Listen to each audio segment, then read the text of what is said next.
qual que foi o outro critério, então, para estabelecer a ordem dos defensores. Isso. Então, aí o que eu fiz? Bom, já que tem... Por exemplo, tem algum defensor que tem especialização? Não. Na área, Na área. não.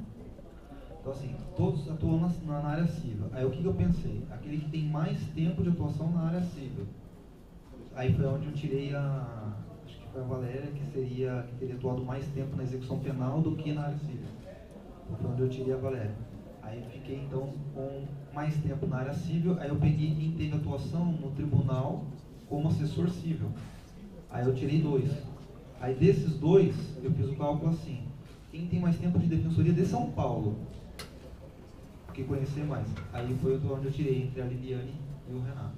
Foi esse o critério que eu acabei seguindo.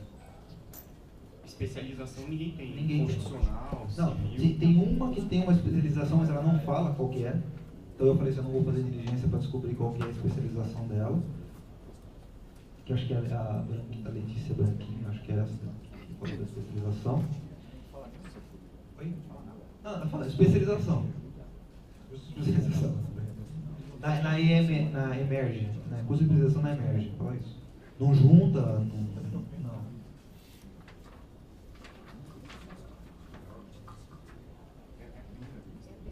É a primeira vez, né?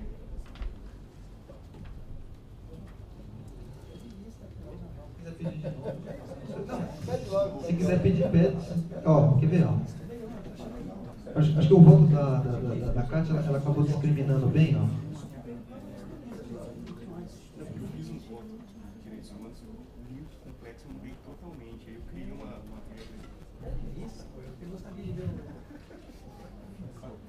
Realmente é difícil, porque quando você chega no último critério, que é o do currículo, acaba sendo subjetivo. É muito então subjetivo, é importante é que eu acho assim, a gente tinha que mesclar área de atuação, né, com especialização. Eu acho que a área de atuação, por exemplo, no núcleo, seria mais relevante do que uma especialização. Agora, só que vários defensores possuem área de atuação, aí a gente precisa ver qual é o outro critério que vai ser utilizado. O critério que eu dizia foi isso, ó. A Valéria tem pós-graduação em administração pública. Certo? Acho que era a única que tinha uma pós. Não, só tem especialização em administração pública. Ponto. Especialização também de instrução médica. Não, mas você tem que considerar alguma coisa, porque é análise de currículo. Era curso. Você fez um curso do núcleo, que era uma Você palestra. entendeu? Tem dois defensores na mesma situação, que atuam na mesma área. Um tem pós e o outro não. Teria valor muito grande se a pós fosse limitada. Agora você não tem essa coisa de ela virar cotada. Isso não é uma pós e procurou nessa. Por isso que era bom ser entrevista, porque aí você tá vendo esquecimentos, entendeu? Quem domina. Aí você muda totalmente. Tem uma terceira vez aí. Você não Rafael. Pois é, aí eu vou parar, por exemplo, 4 como A ideia é que esse diálogo e essa colocação, como a gente falou dos pontos de vista, façam com que a escolha seja... Não, e o problema é que assim, tudo foi alterado, né? Então não tem como você discutir um ponto específico só. Eu vou pedir lista. Processo 261, pedido de vista pelo conselheiro Rafael.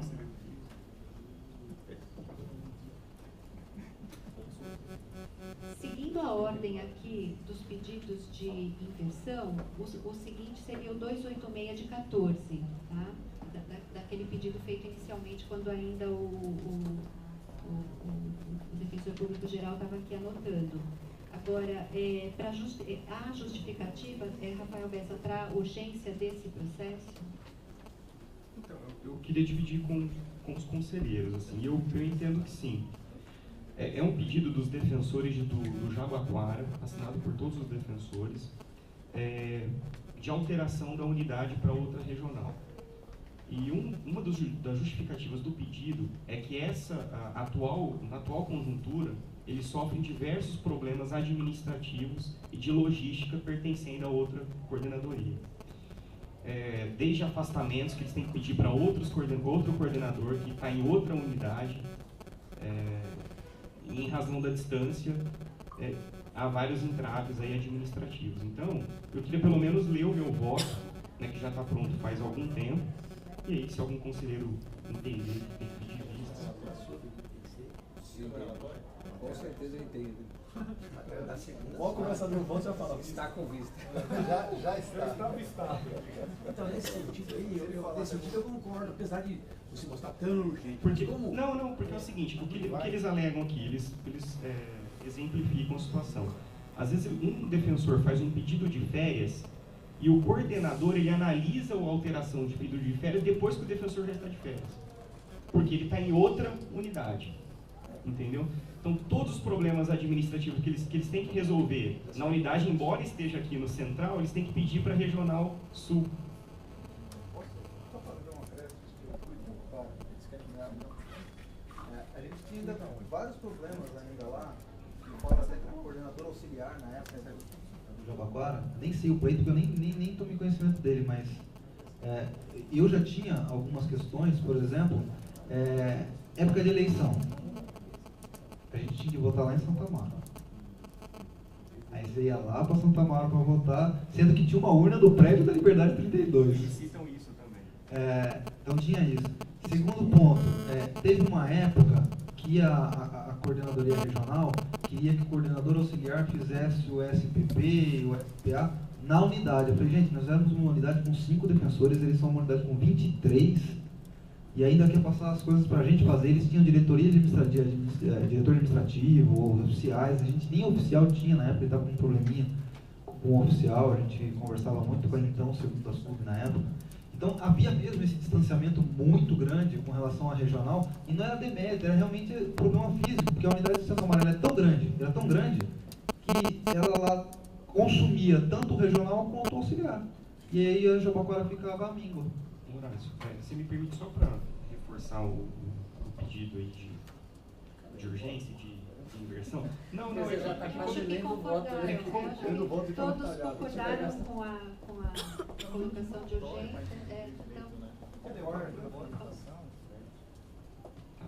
urgência. Um outro ponto era que o julgamento do recurso de denegação demora também para ser analisado. Em prejuízo ao usuário da defensor. Bom, então vamos lá. Processo CSDP número 286 de 2014, defensores públicos da unidade do Jabaquara. Proposta de alteração da deliberação CSDP número 21 de 2006, que cria as defensorias públicas regionais da capital e de sua região metropolitana.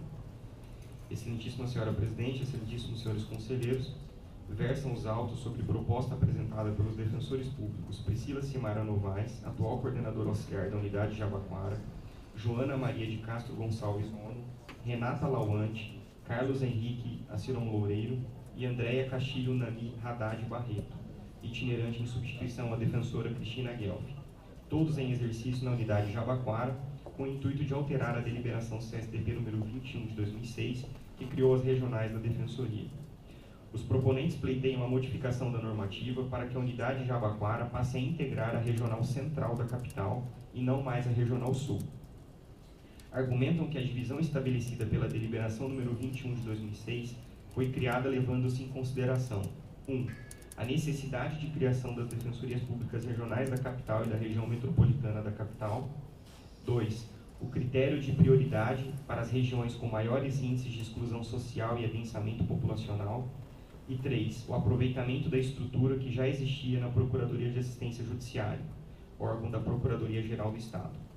No entanto, tal divisão, ao longo dos anos, tem gerado transtornos administrativos à unidade Jabaquara.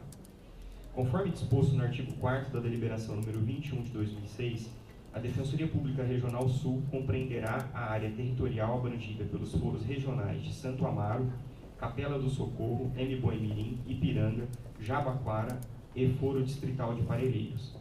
Ocorre que a unidade Jabaquara localiza-se, desde a criação da Defensoria Pública, no prédio da Regional Central, sem qualquer previsão de mudança.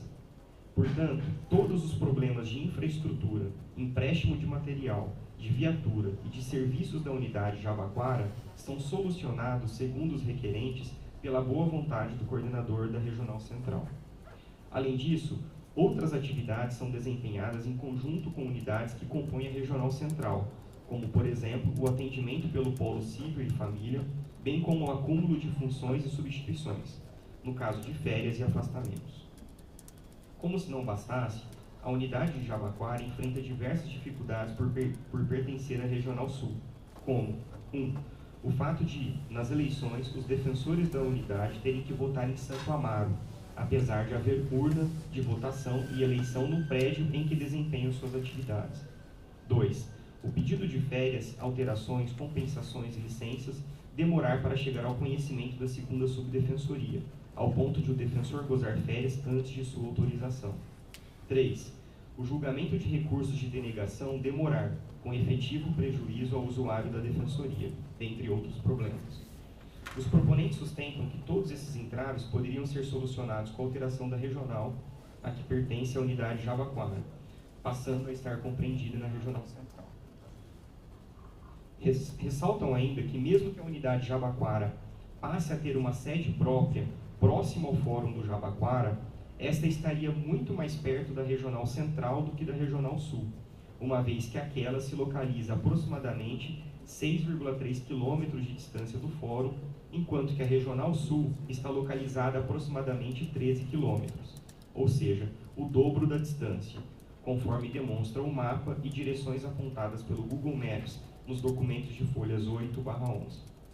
Sendo assim, pelas razões apresentadas pelos defensores públicos da unidade do Jabaquara, sou favorável à alteração do artigo 4º e artigo 7º da deliberação CSTP número 21 de 2006, para que a referida unidade passe a integrar a Regional Central e não mais a Regional Sul. De fato, a divisão em regionais na Defensoria deve ser pautada pela agilidade, organização e eficiência administrativa, bem como pela melhoria do atendimento aos usuários. Conforme proposta de folhas 3/7, assinada por todos os defensores integrantes do Jabaquara, os entraves administrativos são diversos, afetando diretamente a qualidade do serviço prestado e o trabalho dos defensores públicos locais, que mesmo exercendo suas atividades no prédio central, possuem sua organização administrativa vinculada a outra regional. Portanto, seja pela eficiência, agilidade e logística administrativa, seja pela distância, ainda que a unidade seja transferida para perto do Fórum do Jabaquara, a medida se justifica, devendo a deliberação ser modificada. Ressalta-se ainda que a proposta foi avalizada pela coordenadora da Regional Sul, doutora Ana Carolina de Paula Machado, bem como pela coordenadora da Regional Central, doutora Vânia Agnelli Seiden Casal, conforme documento de folha 7. Por fim, caso o Conselho aprove a alteração aqui proposta, os autos deverão ser encaminhados posteriormente à Defensoria Geral para que avalie a necessidade de revisão dos atos normativos número 15 e 16, que definiram o padrão de lotação dos defensores, adaptando-os à nova regulamentação. Diante de todo o exposto, voto pelo acolhimento integral da proposta apresentada pelos defensores públicos da unidade do Jabaquara, sugerindo a minuta de deliberação que segue em anexo, submetendo o parecer ao colegiado para apreciação. Não sei se a Sara encaminhou esse voto. Eu tinha mandado semana retrasada.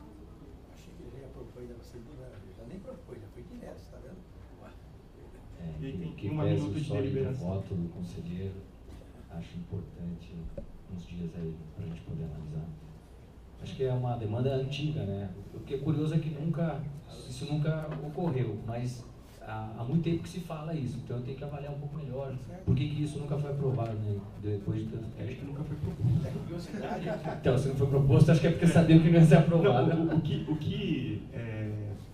que chamou a atenção, porque na proposta eles não tinham mencionado isso, mas quando eu fui fazer o estudo aqui da proposta, eles mencionam a alteração da deliberação número 21 de 2006, que é uma das primeiras que a gente tem aqui. Só que quando eu estava estudando, eu verifiquei nos atos normativos da DPG que o 15 e o 16, que estabelece o padrão de lotação, ele coloca unidade Jabaquara pertencente à Regional Sul. Então isso teria que ser alterado se fosse aprovada a proposta aqui. É que é algo que os ICE sabem, né? Como eu sou mais antigo, o Fórum do Jabaquara não tem nada de Jabaquara, é Vila Mariana. Porque antigamente ele ia ser lá perto do metrô, para lá na Vila, ia ser lá, depois da Estação Conceição. Por isso que chama Jabaquara. Então, aproveitaram um prédio que veio, que era de uma empresa que faliu, acho que é a SEMP, né, de televisão, algo assim, né? Instalaram ali o poder judiciário, então por causa disso que ficou ali, né? Mas na realidade, quem que tem via de Jabaquara ali é quase centro, né? Vila Mariana e Central. Mas grosso da Cruz. É? E eu lembro, questão é complicada mesmo, porque acho que nas últimas eleições teve 2 defensores que quase deixaram de votar porque não podiam se deslocar para outro lugar. 2 votos. Sendo que tinha urna na própria regional central. Peço desculpa. Só mais uma informação, só para... quando você fala da Regional Sul, quer dizer, Santa Amaro, eles têm que se deslocar para Santa Amaro. E todos estão lotados aqui na 32, na Avenida Liberdade 32, não é isso? Tá, só para confirmar que era isso mesmo. Obrigado. Então, para constar da ata, o processo 286 de 14 vista para o conselheiro Bruno Napolitano. Na sequência das inversões com urgência, o 340 de 2014, interessado Ícaro de Paula Freitas, assunto: pedido de afastamento para participação no curso Treinamento em Gestão Ágil de Projetos. Aí vem uma palavra em inglês, não é esse? Certified Serum Master. Thank you. Nossa! A ser realizado nos dias 27 e 28 de novembro de 2014, conselheiro Pedro Antônio Duvelão. A parte mais difícil do voto já foi feita pelo colega, eu não vou repetir o nome do curso aqui. Então tem quem não conhece, quem não sabe pronunciar. Mas ele, o interessado é programador, é agente de defensoria, programador, trabalha na CTI.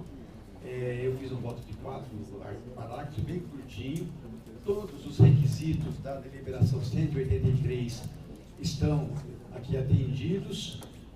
A manifestação, ele colocou até dupla, né? Não só da coordenação da CTI, como também da direção, do diretor técnico da própria CTI, e, além disso, da CGA também. A manifestação é conclusiva, favorável, fala em renúncia de diária, que não é citada pelo interessado, mas eu não coloco nada disso no voto, e até o conselheiro Luiz falava algo ali no caso anterior, eu acho, na minha opinião, nem falei nada, porque não atrapalha, mas eu acho desnecessário. Então, eu nem cito nada, por quê? Porque o interessado vai frequentar o curso na cidade onde fica a própria unidade em que desempenha a sua atribuição. E a deliberação de pagamento de diária e reembolso de transporte só se refere ao cabimento quando há deslocamento para fora da unidade em que desempenha. Então, acho que nem é caso de se falar em diária. Não vai ter, porque não cabe por outras razões. Enfim, com todos esses aqui requisitos atendidos, eu até menciono também, que é para a semana que vem, final da semana que vem, mas é também urgente porque ele depende da autorização para fazer inscrição. Tive a notícia por ele mandou um e-mail aqui, complementar, não está nos autos, não estava, né? De que esse curso, que custa R$ 1.650 em 2 dias, né? Por conta disso, ele já tem aí o aval da EDEP para o possível reembolso, que só pode pleitear depois da autorização. Portanto, é uma razão a mais para que se fale também do interesse, porque se a própria EDEP pode reembolsar esse curso, é correto que ele tenha afastamento. Portanto, com todos os requisitos atendidos para esse servidor público, são 2 dias de afastamento, em São Paulo mesmo, lá no Hotel Transamérica. Então, eu estou votando pela autorização do afastamento.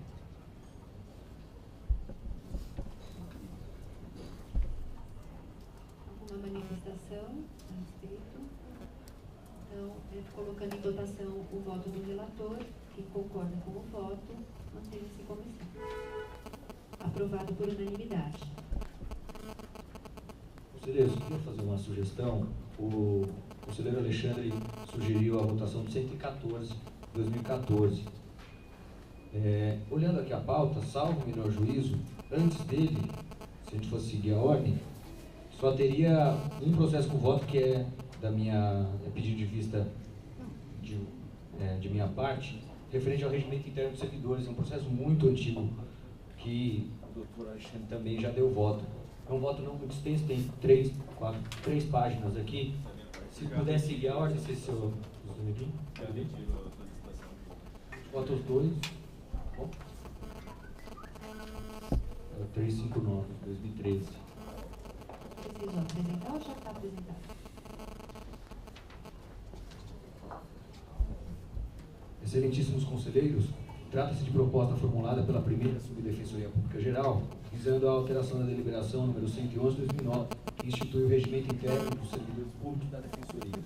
As alterações sugeridas na reputada proposta objetivaram conferir maior clareza às obrigações constantes do atual regimento, definir novas obrigações tendentes a aperfeiçoar a utilização de recursos e estimular a participação em treinamentos e capacitações, e explicitar determinadas atribuições. Registre-se, por oportuno, que foi aberta consulta aos servidores da instituição e respectiva associação de classe sobre os termos da proposta, sendo que o prazo transcorreu em audes. O relator do presente processo, o excelentíssimo defensor público Alexandre Orsi Neto, exarou o voto às folhas 30/31, entendendo que a proposta formulada não traria grandes inovações, pois apenas evidenciaria obrigações e aperfeiçoaria a redação de alguns dispositivos, razão pela qual manifestou-se pela sua acolhida pequenos acréscimos. No que tange aos acréscimos do ilustre relator, sugeriu acrescentar os parágrafos 6º e 7º ao artigo 9º da proposta original, bem como alterar a linha C do artigo 11 da deliberação número 111 de 2009. O relatório passa a opinar. Em linhas gerais, a proposta em comento traz alterações relevantes e necessárias que visam racionalizar e aperfeiçoar a atuação dos servidores da Defensoria Pública, tendo sempre em mira a especificação e clareza das respectivas atribuições. Ademais, tais alterações não impactarão negativamente nas dinâmicas e rotinas já vivenciadas. O excelentíssimo conselheiro relator apresentou o voto acompanhando a proposta original, consignando ainda a sugestão de alteração de outros 2 pontos.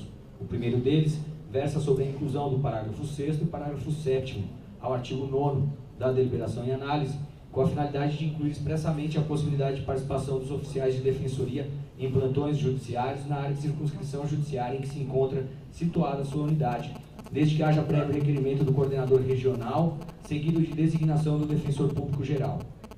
A proposta é pertinente, na medida em que torna mais transparente e clara a atribuição dos oficiais de defensoria a participarem dos plantões judiciários quando se mostrar oportuno para a melhoria do serviço prestado. A fim de dar maior amplitude ao texto e abarcar os agentes de defensoria, assim como outras atividades institucionais que ocorrem fora da jornada regular de trabalho, sugiro a redação abaixo. Parágrafo 6º. Os servidores auxiliarão os defensores públicos nos plantões judiciários, na conferência estadual, nas pré-conferências regionais, nas audiências públicas, nos cursos e demais eventos institucionais que ocorram fora da jornada regular de trabalho, dentro da circunscrição judiciária em que está situada a sua unidade. Cabe aqui destacar que já tem sido corriqueira a designação de oficiais de defensoria para estas atividades, na medida em que a Defensoria Pública possui diversos eventos relevantes desempenhados durante a semana, após o horário regular de expediente ou aos finais de semana. Em relação à inclusão do texto do termo servidor, o texto propicia a possibilidade também de designação de agentes de defensoria e de diretores técnicos, haja vista que o conhecimento multidisciplinar se torna imprescindível em qualquer seara institucional de atuação. Neste particular, não apenas o conhecimento científico, psicossocial é relevante, mas também a intervenção de outras áreas do conhecimento, tais como arquitetura, engenharia, administração, entre outros. No que toca ao parágrafo 7º, sugerido pelo relator, que consigna a necessidade de requerimento prévio do coordenador regional, sucedido de designação pelo defensor público geral, acredito que não se mostra eficaz e indispensável a inclusão desta regra em deliberação, que versa sobre o regimento interno dos servidores, cabendo à administração da Defensoria Pública criar um fluxo mais adequado para estas designações. Vale dizer, embora louvável a intenção do relator em já disciplinar o procedimento para esta designação, acredita-se que este detalhamento pode engessar a melhor metodologia de designação que poderá ser alcançada, inclusive havendo o risco de o coordenador regional não conseguir a formalização da designação pelo DPG, pelo Defensor Público Geral, para eventos em que não se teve a antecedência necessária para este trâmite administrativo. Em suma, a exclusão do dispositivo confere maior autonomia aos coordenadores regionais, possuem a responsabilidade de avaliar regionalmente as necessidades institucionais que ocorrem, invariavelmente também fora do expediente regular de trabalho, sem prejuízo de outros fluxos que sejam delineados. O segundo ponto apresentado pelo relator propõe aperfeiçoamento da redação do artigo 11, a linha C, para constar que durante a atuação do agente de defensoria pública, na elaboração de quesitos, laudos técnicos e pareceres, será seguida a estratégia assinalada pelo defensor público, respeitada a eleição do procedimento técnico mais adequado. Trata-se, a bem da verdade, de reprodução literal do trecho final do artigo 5º-A da deliberação CSDP 288 de 2014, exposto abaixo, não havendo objeção à alteração. Então, na verdade, esse texto já consta da deliberação do próprio Centro de Atendimento Multidisciplinar, então seria uma repetição, o que eu concordo. Por derradeiro, reputa-se oportuno ainda alinhar a proposta de alteração da deliberação número 111 de 2009 ao que já foi estabelecido pelo ato normativo número 81 de 2014, uma vez que é de bom tom equalizar os procedimentos e reforçar as normas que já foram absorvidas internamente. Nesse sentido, sugere-se a alteração do texto originalmente proposto, a fim de acrescentar as mudanças abaixo. Que, na verdade, tem poucas mudanças que objetivam inserir o que está no ato 81, ato DPG 81, ao regimento interno dos servidores. Então, é uma mera adequação que repete o que já está previsto internamente por ato DPG. Eu posso mandar para vocês as mudanças ou fazer a leitura aqui. São duas mudanças. 3 mudanças, na verdade. Antes exposto, voto pela aprovação da minuta de deliberação apresentada em anexo. Tem a minuta aqui. Esse o voto. Pelo que entendi, a divergência em relação ao voto do relator seria alterar a expressão oficial de defensoria no parágrafo 6º para servidor, que aí amplia não só o cargo, né, o destinatário da norma, como também as atividades, elas ficam mais amplas. Exclusão do parágrafo 7º, deixando que o fluxo administrativo não seja amarrado numa deliberação, e a concordância em relação à inclusão da linha 6 no artigo 11, em relação ao voto do relator. Posso só manifestar? Não me oponho, acho que, inclusive, os acréscimos melhoram, inclusive, as possibilidades, né? Na verdade, me ative a questão que é a regra, né, da atuação extraordinária dos servidores, que seria o plantão judiciário, mas há outras, e nisso eu não me oponho, assim como não me oponho à questão da designação pelo defensor público geral. Conversei até com o Bruno, havia colocado esse dispositivo no meu voto, essa possibilidade, entendendo que a administração não teria interesse nisso, não me oponho de maneira alguma em retirar, havendo a possibilidade tão somente por talvez designação não, né, determinação do coordenador aos servidores de cada uma das unidades. Então, colocar em votação o voto do Bruno, com a concordância do relator. Quem concorda com a proposta do voto vista?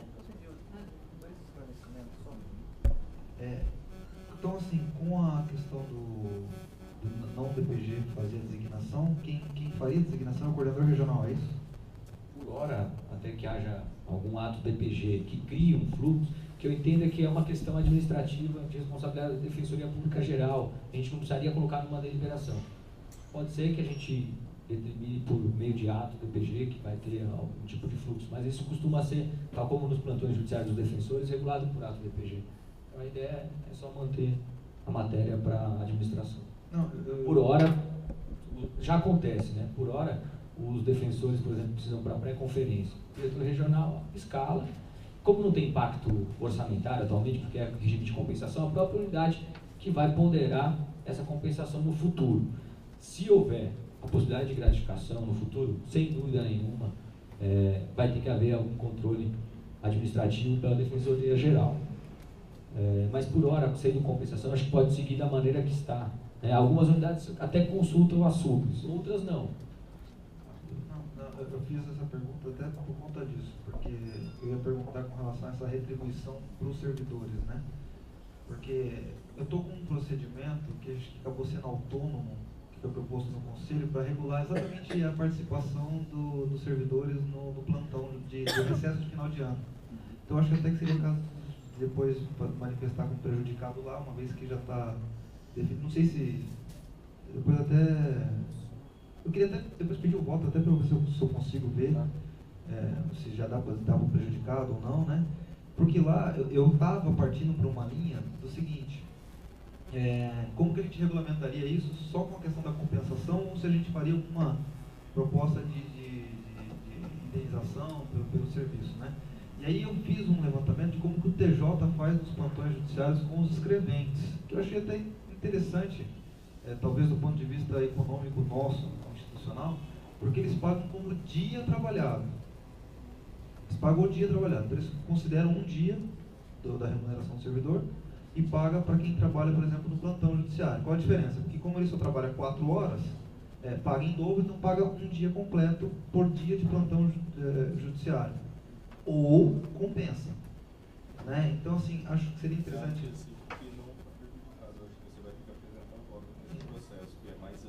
Eu acho que até pode ser justamente uma deliberação que verse sobre essa matéria. Minha preocupação era não esmiuçar essa atividade em específico, porque o regimento interno oferece um rol de atividades. Se cada atividade a gente for distribuir ali informações sobre como que vai se dar, eu acho que o regimento ficaria muito extenso. Então, acho que não está prejudicado. Acho que a gente pode discutir essa outra deliberação ou em atos do DPG. Colocando em votação o voto do Bruno, quem concorda com a proposta do voto vista, mantém-se como está. Por unanimidade.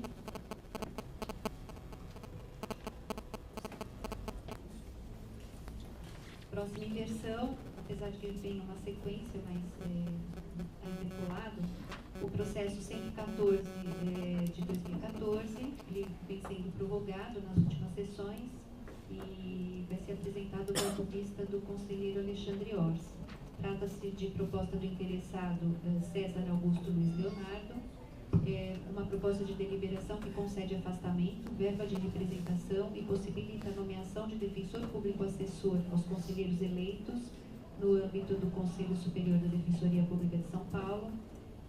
Eu fui a relatora e agora o voto do conselheiro. Isso aqui, na verdade, o voto seria da Márcia. Na verdade, herdando aí da doutora Márcia Garuti.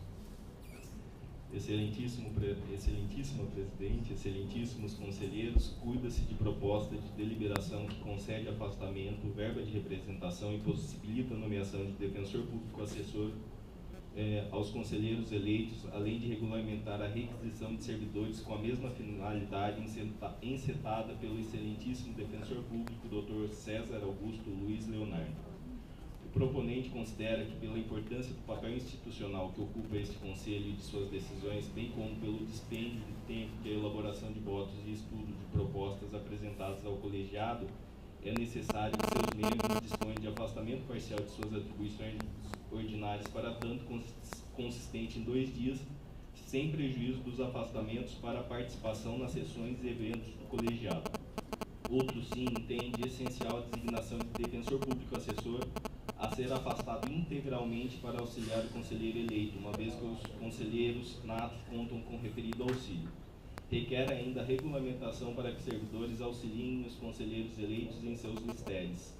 Por derradeiro, propõe a concessão de verba de representação aos conselheiros eleitos com fundamento no artigo 135, inciso 3 da Lei 10.261 de 68. Referido processo foi distribuído à então conselheira, a excelentíssima defensora pública, doutora Márcia Regina Garuti, que apresentou seu voto resumidamente da seguinte forma: 1.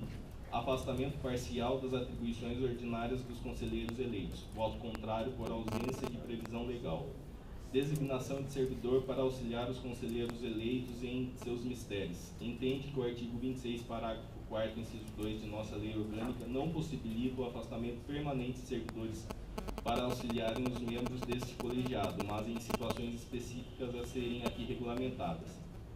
Neste item, converteu o processo em diligência para que a primeira Subdefensoria Pública Geral se manifeste a respeito da eventual disponibilidade de cargo do quadro de servidores da Defensoria Pública para aquele ministério. 3. Designação de defensor público assessor para auxiliar o conselheiro eleito. Voto contrário por entender que a Lei Complementar 988 de 2006 somente criou 5 cargos de assessores, não podendo este colegiado, por deliberação, aumentar este número. 4. Concessão de verba de representação aos conselheiros. Voto contrário por entender que a opção política feita por este Conselho Superior foi a de pagamento de gratificação e não de verba de representação. Foi-me concedida a vista. Esse é o resumo sucinto dos autos. Ouso discordar do voto da nobre relatora em relação aos itens 1 e 3. 1. Afastamento parcial das atividades ordinárias dos conselheiros eleitos. A relatora basicamente entende que faltaria autorização legal para que o conselheiro eleito tivesse outro afastamento além do previsto no artigo 26, parágrafo 4º, número 1 de nossa lei orgânica, abaixo transcrito. Os conselheiros eleitos permanecerão lotados em seus órgãos de origem, sendo-lhes reservadas as seguintes prerrogativas: dispensa das atividades ordinárias para comparecimento às sessões e aos eventos do Conselho Superior. Inicialmente, entendo que a leitura que devemos fazer do artigo 26, parágrafo 4º, inciso 1 de nossa lei orgânica é o de que referida prerrogativa, assim a denominação dada pelo dispositivo, foi conferida pelo legislador para dar independência ao conselheiro eleito para participar das sessões e eventos do colegiado em relação à administração superior. Não nos esqueçamos que a prerrogativa funcional é uma garantia para o adequado exercício das funções do agente político, para resguardá-lo de indevidas ingerências internas e externas. Nesse contexto, se não existisse tal prerrogativa, muitas vezes os conselheiros eleitos ficariam impossibilitados de participar de discussões e deliberações nas sessões do Conselho, que numa análise abstrata poderia mesquinhar a sua indispensável independência em relação à administração superior. Assim, a meu ver, esse afastamento conferido por uma prerrogativa legal não se confunde com o afastamento parcial proposto pelo interessado nesse procedimento. O primeiro é uma garantia da independência do conselheiro eleito de ingerência em sua atuação. O segundo decorre da necessidade do serviço público. Entendo, pois, que o artigo 26, parágrafo 4º, número 1 da nossa lei orgânica, não pode ser interpretado restritivamente, ou seja, o afastamento ali descrito não é o único legalmente possível a ser deferido ao conselheiro eleito. Nesse diapasão, parece-me equivocado o argumento de que o afastamento das atribuições ordinárias do conselheiro eleito dependa de autorização específica da lei. Com efeito, dispõe o artigo 31, inciso 7 da Lei Complementar 988, in verbis: ao Conselho Superior compete deliberar acerca do afastamento de membro ou servidor da Defensoria Pública do Estado, ressalvada a hipótese do artigo 150, inciso 5 desta Lei Complementar.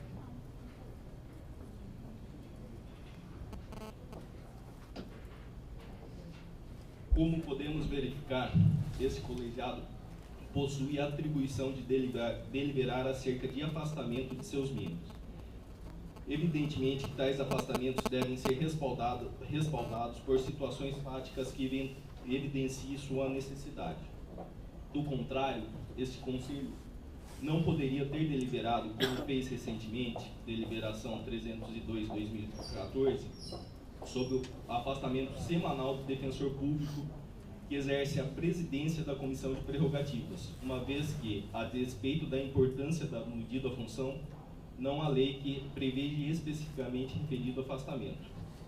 Ora, se recentemente entendemos possível o afastamento de um dia na semana ao presidente da Comissão de Prerrogativas, cargo esse que sequer previsão legal específica possui de suas atribuições ordinárias, sem dispositivo legal específico para tanto, por qual motivo exigiríamos referida previsão em relação aos conselheiros? E não é só. Lembremos-nos do ato normativo 49 do DPG, ato normativo DPG número 49 de 31/3/2011. Eu não vou ler o ato aqui, é o que confere a possibilidade de afastamento aos coordenadores regionais. Em que pese a imperiosa necessidade de os coordenadores regionais da Defensoria Pública terem afastamento de suas atribuições ordinárias, parcial ou total, dependendo da regional, forçoso reconhecer que tanto a Lei Complementar 80/94 como a Lei Complementar Paulista 988 de 2006 não mencionam expressamente a possibilidade de afastamentos dos coordenadores. Frise-se por oportuno que não questiono os afastamentos do presidente da Comissão de Prerrogativas, tampouco dos valorosos coordenadores regionais. Apenas os exemplifico como afastamentos, o primeiro deferido por esse mesmo colegiado, institucionais sem previsões legais específicas para tanto. Assim, o argumento da nobre relatora não se mostra consistente em embasar voto contrário a esse primeiro item. Quanto à necessidade de o conselheiro eleito ter um dia de afastamento semanal, além da prerrogativa inscrita no artigo 26, parágrafo 4º, inciso 1, para estudo e elaboração de votos, creio que nenhum de meus pares ouvide. Com efeito, a importância do papel institucional do Conselho Superior por consequência de seus membros, somada ao volume de processos que semanalmente chegam à sua secretaria, consubstanciam a necessidade de referido afastamento. Destarte, entendo legal e conveniente a proposta do interessado relativamente a este item 1. Contudo, divirjo da mesma relativamente à quantidade de dias de afastamento, ou seja, 2 dias, com efeito. Entendo pertinente, em um primeiro momento, que o afastamento parcial se dê na proporção de 1 dia, além da prerrogativa incerta no dispositivo mencionado algumas vezes nesse voto. No outro ponto, creio que se os efeitos deste dia de afastamento incidirem nesse momento, poderíamos trazer várias dificuldades às unidades em que os atuais conselheiros eleitos desenvolvem seus mistérios ordinários. Nesse contexto, sou favorável ao afastamento parcial de mais um dia semanal aos conselheiros eleitos a partir da próxima gestão deste colegiado. Segundo item que divirjo. Item 2. Designação de servidor, só lembrando que é a primeira voto lista, né? Vai ter o segundo, claro. Designação de servidor para auxiliar os conselheiros eleitos em seus mistérios. Relativamente a este item, houve conversão e diligência pela antiga relatora, de modo que após o seu cumprimento, entendo devo o presente processo retornar à sua substituta para finalizar o voto. Item 3. Designação de defensor público assessor para auxiliar o conselheiro eleito. O voto da nobre relatora nesse item cabe reflexão análoga em relação ao item 1, pois em suma o fundamento de sua contrariedade à proposta do interessado é o de que nossa lei orgânica, em seu artigo 239, inciso 1, a linha H, prevê a criação de apenas 5 cargos de defensores públicos assessores, os quais, segundo mencionou em seu voto, já se encontram ocupados. Ora, se somente seriam possíveis afastamentos de 5 defensores públicos para cargos de assessores, como explicamos a existência de 11 defensores assessores afastados de suas atribuições ordinárias, conforme informa o sítio eletrônico de nossa instituição. Com efeito, segundo referida fonte, temos hoje os seguintes cargos de assessores com afastamentos totais de suas atribuições ordinárias: defensor público assessor criminal, defensor público assessor divisão de apoio ao atendimento ao preso provisório, defensor público assessor civil, defensora pública assessora da qualidade de atendimento, defensor público assessor parlamentar, defensor público coordenadora da assessoria de convênios, defensora pública assessora de... defensor público coordenador da assessoria jurídica, defensora e outros 3 cargos de defensor jurídico. Como se vê da relação acima, somente para a assessoria jurídica da administração superior temos 4 defensores públicos assessores.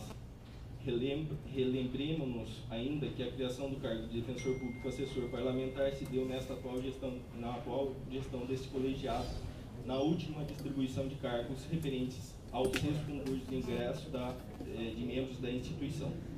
Portanto, os contra-argumentos ao voto da relatora são análogos aos estendidos no item 1, deste voto vista, reputando desnecessário repeti-los aqui. Assim, entendo que esse Conselho Superior possa legalmente afastar defensores públicos para assessorar os conselheiros eleitos, tendo, ipso fato, discricionalidade para tanto a partir das futuras expansões, leia-se criação de novos cargos.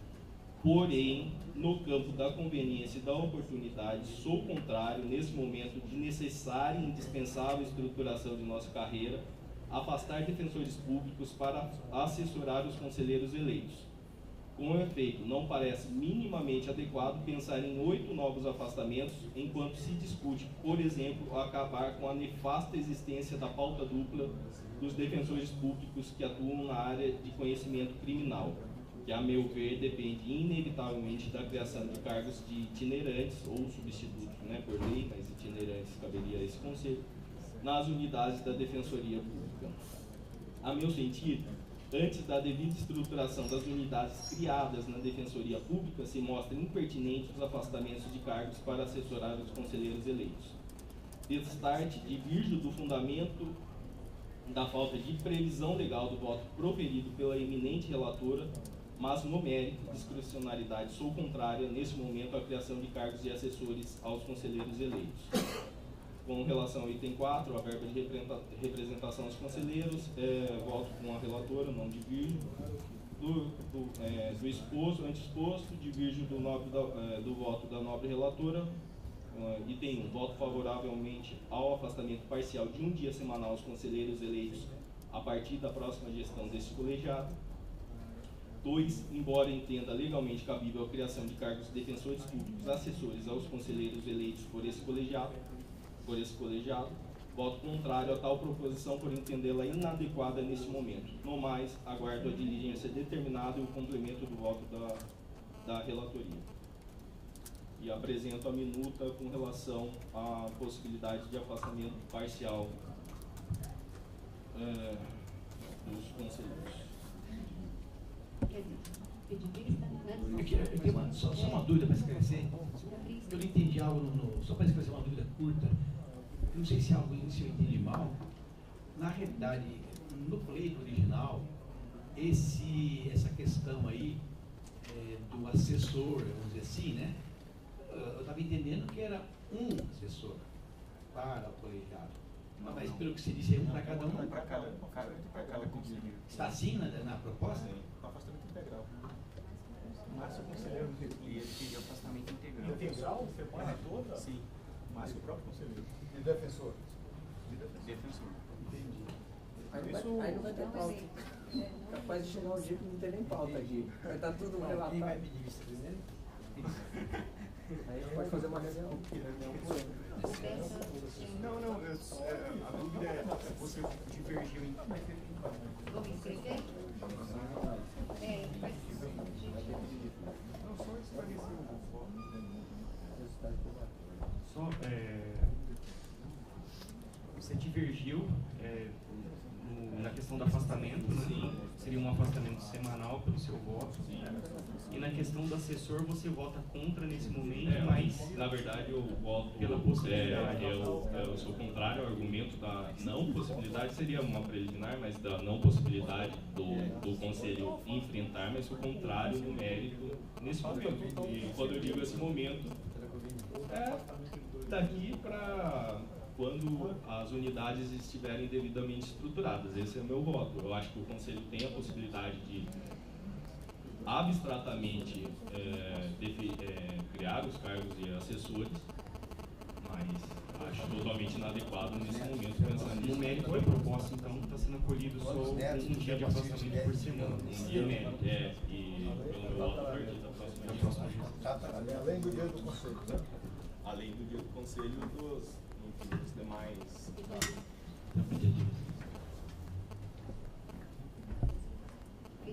Eu vou fazer o pedido de vista, preciso analisar melhor a matéria. Vai cuidar dessa lista, vai deixar o coitado aqui. Eu estou saindo de férias. Tá? Faltando poucos minutos para 1h30. Você vai entender, Luiz volta. Luiz volta. Tem uma questão, antes de falar dos estágios probatórios, porque a gente já passou pela questão do processo das cotas, o Alderon fez uma colocação. Só uma questão de ordem mesmo, rapidinho. É que o Bessa tinha perguntado se ainda tinha mais matéria para discutir da questão das cotas, né? Eu estava fora aqui do plenário. Só queria lembrar que ainda falta ainda a nota de corte. Acho que é importante a gente se debruçar sobre ela e dos outros processos, das etapas do concurso. Só esse ponto. Isso vai ser levado então Na quarta-feira. Em relação aos estágios probatórios, vocês concordam com o rito sumário, aqui, entre aspas, sonoríssimo,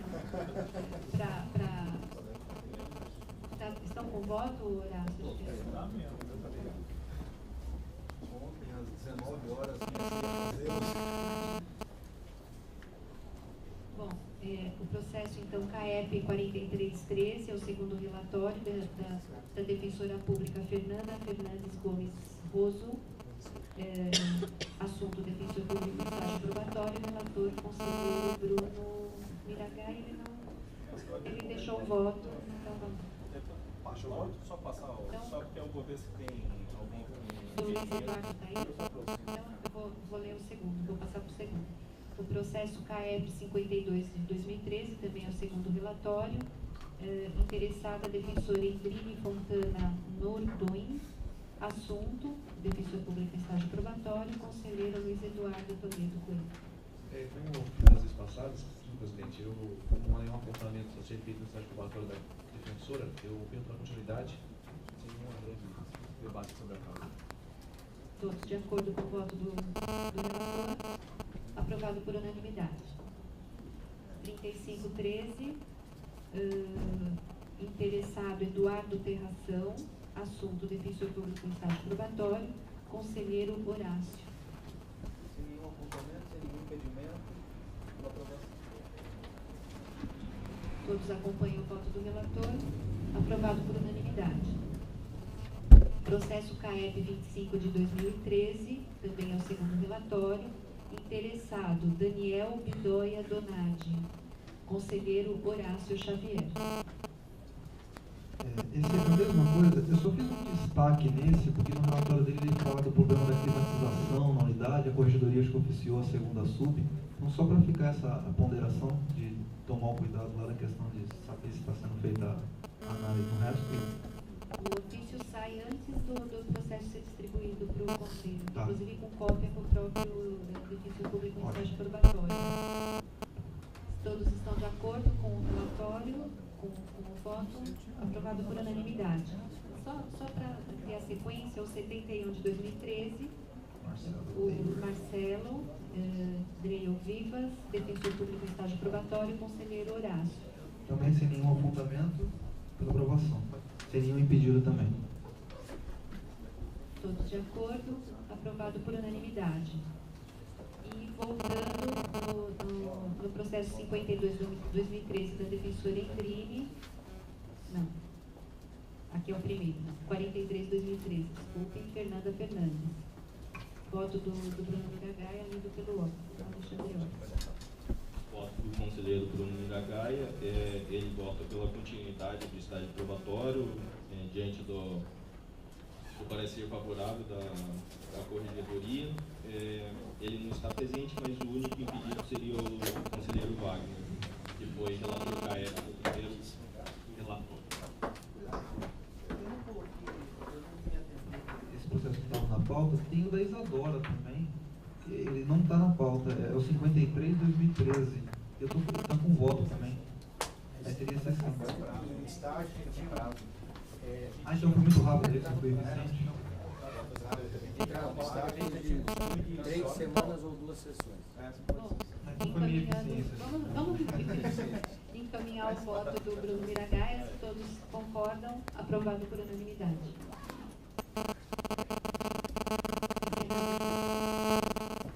Bom, parabéns à nossa corregedora, né, pela presidência